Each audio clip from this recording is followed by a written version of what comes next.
ओम नमः शिवाय बाबा धवलेश्वराय नमो नमः। दीपं यदि परं ब्रह्म दीपं यदि जनार्दनः दीपहरतु मे पापो पूजा दीप नमस्तुते। अहे बाबा धवलेश्वर महाप्रभु संसार सुखी रखंतु।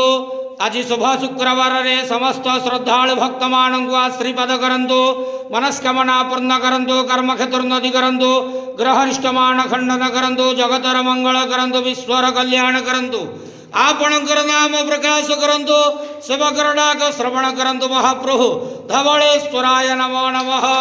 संसार सुखी रखंतु आनंदे के वार हरि बोलो। आज शुभ शुक्रवार रे समस्त श्रद्धालु भक्त मानू आश्रीपद करंतु आनंदे के वार हरि बोलो। नूतन वर्षटी समस्त श्रद्धालु भक्त मानक भाई शुभ मंगलमय वर्ष हो आनंदे के वार हरि बोलो। महाप्रभु धवलेश्वराय नमो नमः।